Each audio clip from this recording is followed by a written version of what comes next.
Hello and welcome to WION Live Broadcast from Washington, D.C. I'm Simon Marks, and on this bulletin we're going to bring you stories from all over the world. Let's start with the hour's top headlines.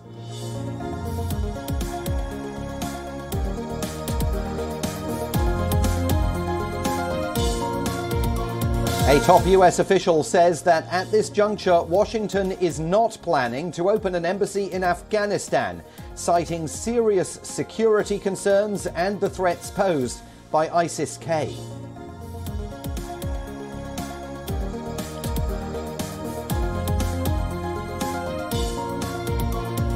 In Europe, the Omicron threat looms over the winter holidays. The Netherlands goes into lockdown ahead of Christmas. The Davos World Economic Forum is postponed as the variant spreads rapidly.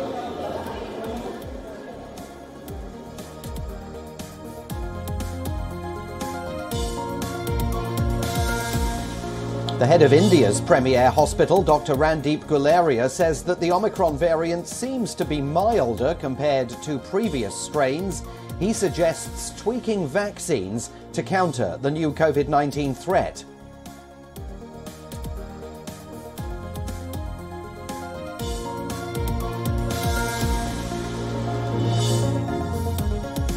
Britain's Deputy Prime Minister Dominic Raab is defending Prime Minister Boris Johnson over yet another party scandal, this time in the Downing Street garden. Raab says the garden is regularly used as a place of work.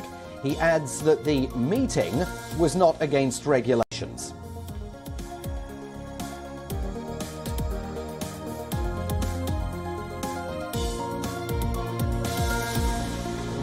The death toll due to the strongest typhoon to hit the Philippines has now risen to 373. It's one of the deadliest storms ever to slam the country. The Philippines Red Cross says there is complete carnage in some coastal areas.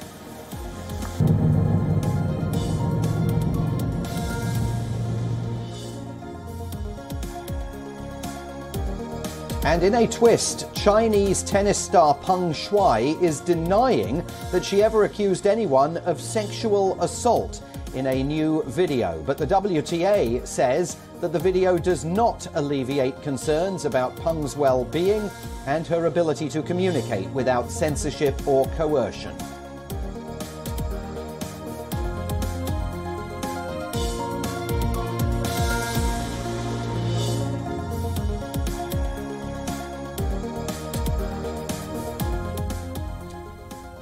We begin today with a massive Christmas-time headache for US President Joe Biden, and it's been delivered by a prominent member of his own party.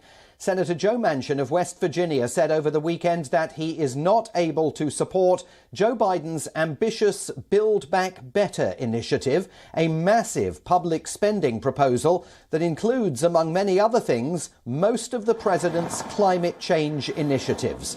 As late as last week, the president held negotiations with Senator Manchin, a conservative-leaning Democrat from West Virginia whose support is absolutely crucial if the bill is ever to pass. The White House expected to cut a deal with Senator Manchin early next year, but in an abrupt move, the Democrat made an appearance on Fox News to pull the rug out from beneath the White House.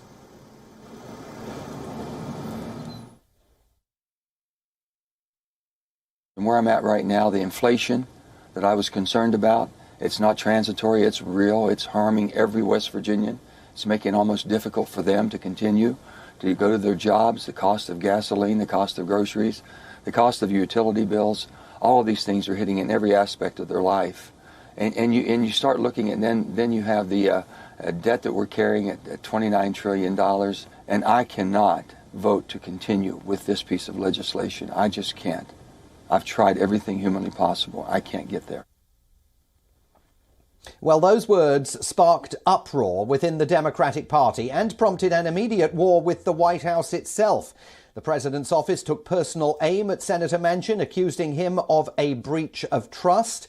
White House Press Secretary Jen Psaki released an unusually blunt statement saying that Joe Manchin's comments are at odds with his discussions with the president, White House staff, and his own public utterances.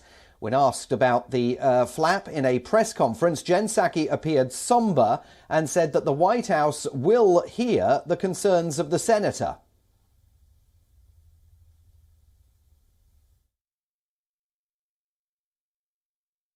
We've been in close touch, as you all know, with Senator Manchin for several months now. That will continue. That can include answering questions he may have, hearing concerns he may have. We are in touch with him, with his staff, through senior White House officials at this point in time, and we believe he's been operating and negotiating in good faith. But that was on Friday, before everything changed over the weekend. And now progressive independent senator from Vermont, Bernie Sanders, is harshly criticising Joe Manchin and calling on Democrats to put the Build Back Better bill to a floor vote in the Senate to pressure Joe Manchin into voting no on the record. The U.S. House of Representatives has already passed the investment bill, but in the Senate, Democrats enjoy no effective working majority at all. It is a 50-50 split with Republicans, and Joe Manchin's vote is crucial to getting the $2 trillion bill passed. The U.S. Congressional Budget Office has warned that the bill would increase the country's deficit by $367 billion in the next 10 years. The White House has taken issue with those projections. Remains his commitment, but it's important to understand that when anybody raises a question about this new CBO score, it is a fake score about a bill that doesn't exist, and we should really focus on the actual bill everybody's going to vote on and considering in Congress right now. The plan promises radical investment in sectors like schooling, childcare and health, plus, of course, climate change, while more funds will be allocated to face challenges posed by global warming and immigration. The bill proposes to increase corporate tax from 21% to as high as 28%. Joining me now live from New York is WION's correspondent here in the US, Susan Tehrani. Susan, it's good to see you again. I mean, this is a political depth charge that Joe Manchin has unleashed on the White House, but frankly, it's pretty extraordinary that President Biden doesn't appear to have seen it coming. Absolutely. And the fact that this statement comes out from Jen Psaki is also shocking, considering the fact that Joe Manchin has been saying that he does not support this bill in its current form for months. He even wrote a letter to Chuck Schumer outlining the parts of this bill that he's uncomfortable with. Again, months ago, he's had discussions with President Biden. He's been on record time and again. So this isn't anything new.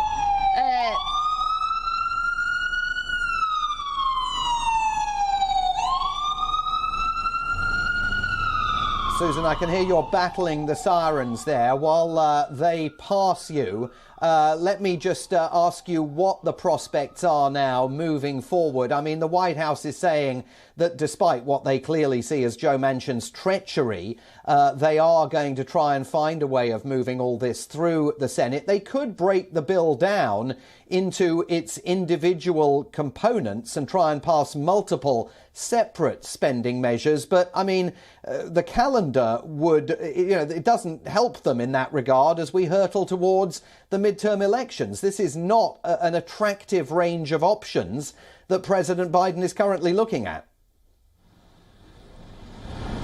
Right, exactly. This bill is dead right now in its current form. And, some might argue that Joe Manchin actually did a service to the Democratic Party. There are three things to take into consideration, main things. First of all, the Democrats really overreached their power. The progressive thought that they could really go ahead with a bill that perhaps the majority of the centrist Democrats weren't comfortable with, and Joe Manchin was the only one who really had the guts to stand up and say what perhaps other Democrats were thinking about. With a small margin in Congress and a 50-50 Senate, it's hard to imagine that Bernie Sanders' way of saying bring it to the Senate floor and we'll vote on it, will really go through. That's very unlikely.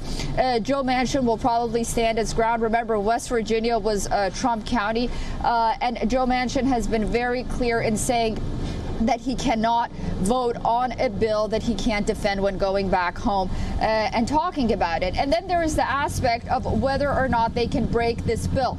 They're probably not going to do that. What they could do is go back and redraw it, maybe, and you know, go and talk about some provisions of it that perhaps they could, you know, cut back on. I mean, it's a huge bill, and the same way that perhaps they say that inflation was transitory, a lot of economists believe that this bill is not going to cost zero, you know, and you know, in that sense, you know, that may be a possibility. And the third possibility would be you know, like you said, maybe break it down. But all of those things aren't going to happen, you know, overnight.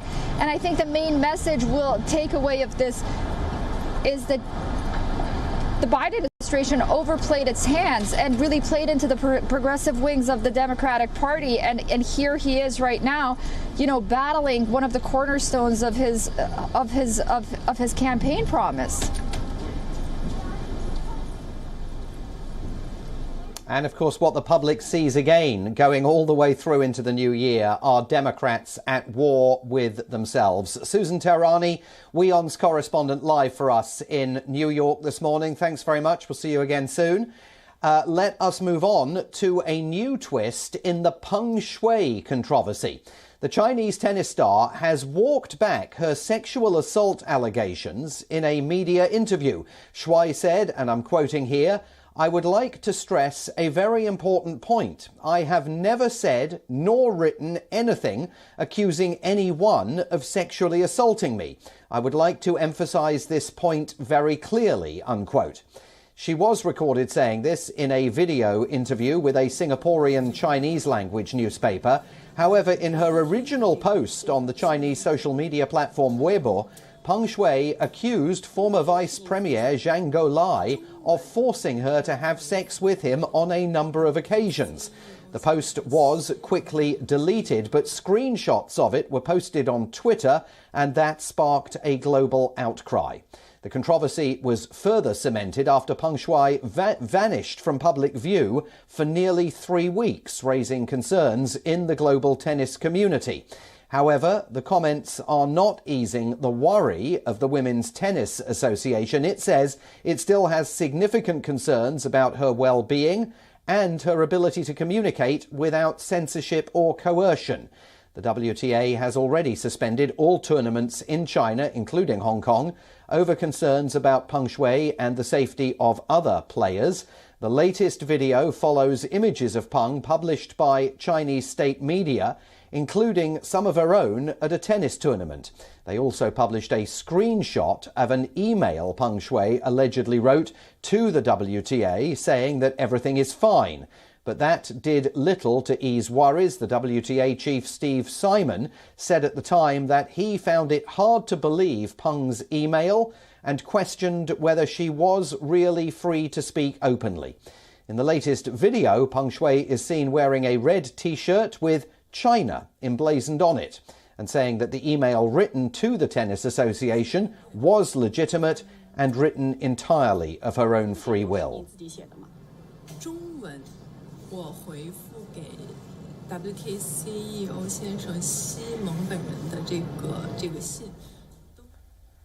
Violence has gripped Khartoum, the capital city of Sudan, again. During an ongoing protest, scores of people are reported to have been injured after a volley of tear gas and stun grenades were used on protesters. Our next report gets us all the details.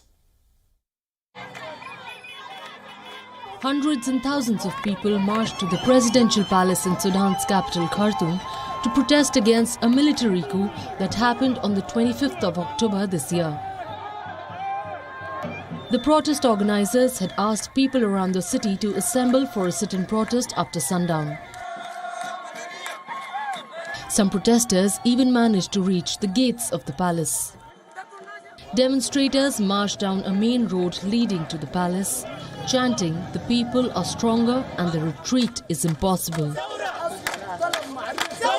But the protest turned violent with volleys of tear gas and stun grenades from security forces. Live video showed those who remained being tear-gassed heavily. Over 100 people were injured in Khartoum, Bahari, Omdurman and eastern city of Kassala. This outpouring of protests is the 9th major demonstration since the coup, and also one of the largest protests after the 2018 burning of a ruling party building, which led to the overthrow of the long-ruling Islamist autocrat Omar al-Bashir. The protests have continued even after the reinstatement of the Prime Minister last month. The demonstrators have been demanding that there should be no military involvement in the transition government preparing for free elections.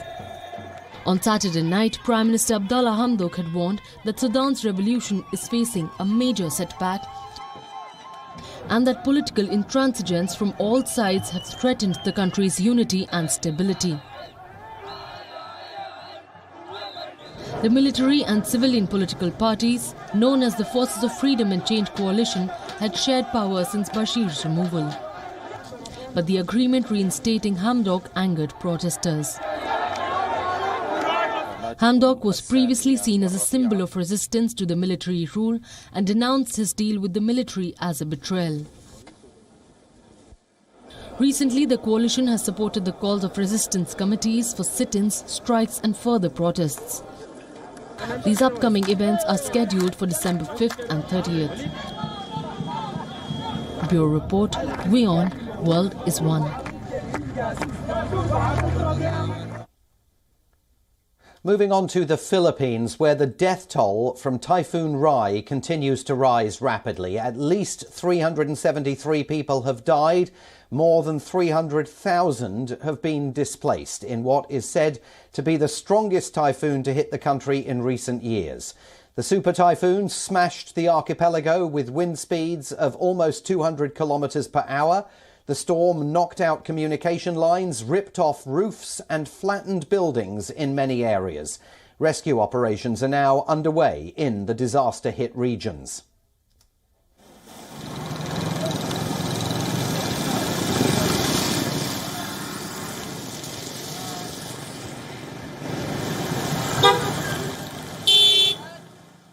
Kahit konting tulong man lang na maparating man lang sa amin dito, yung taga-gobyerno ngayon namin kailangan talaga yung tunay na gobyerno. Ito yung hinahanap namin na gobyerno na handang tumulong sa amin kahit ganitong kalagayan namin, sir. Iniintay namin, sir, kung sino man sila, sir, yung may magandang kalooban lang. Tulungan lang sana kami. One of the worst-hit areas is the holiday island of Siargao, where the storm first made its landfall. During a media briefing, the region's governor said the island was totally devastated. He estimated repair costs would be more than $400 million. The Philippines President, Rodrigo Duterte, flew to the region on Saturday to review the situation. He promised $40 million as federal aid for the devastated areas. Kanang libot ni kapon ko tanaw kay monitor nila kung makitaan sa naibagyo. Kita nila ito ang permisyon sa tao. Malukoy ko kay tao ko'y Typhoon Rai has sparked comparisons with Super Typhoon Haiyan that ravaged the Philippines 7 years ago. Haiyan was the deadliest cyclone on record in the country. It left more than 6,000 people dead. Meanwhile, heavy rain and strong winds have forced the evacuation of thousands of people living along the Vietnamese coastline. The Philippines is very prone to natural disasters which are escalating due to climate change. It is hit by an average of 20 storms and typhoons every year.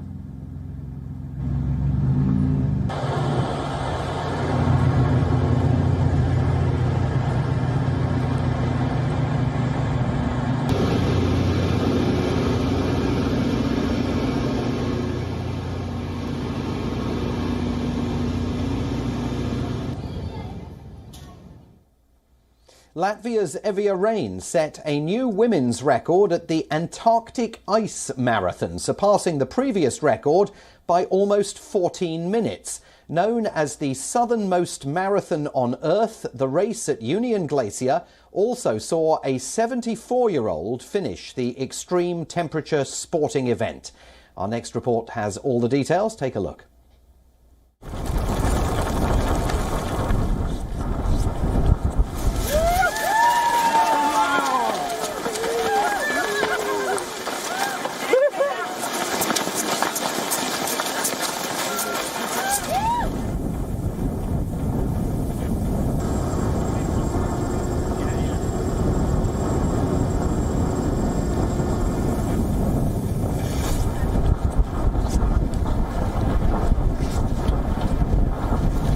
Great stuff. Thank you, guys.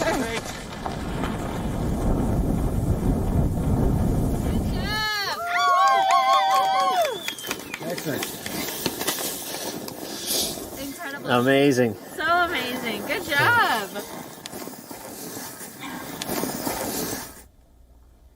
Finally today, dozens of cats were abandoned by their owners when a volcano erupted on the Spanish island of La Palma. Now the police are taking care of them. We're going to leave you with these visuals. I'm Simon Marks, back with another edition of WION Live Broadcast from Washington tomorrow. Thanks for watching. WION World is One.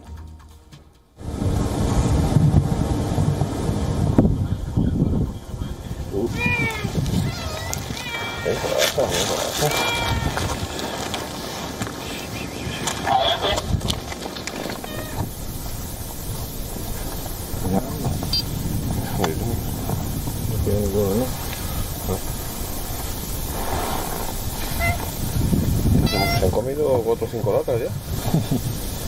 Están hambrientos.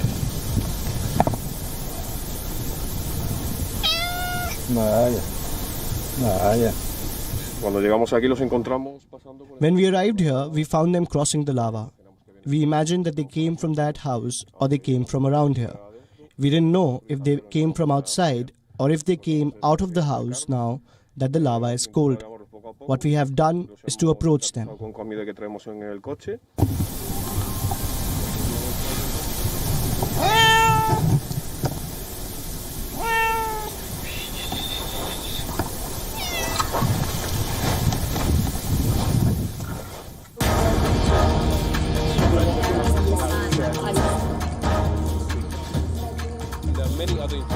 This is right, Arab.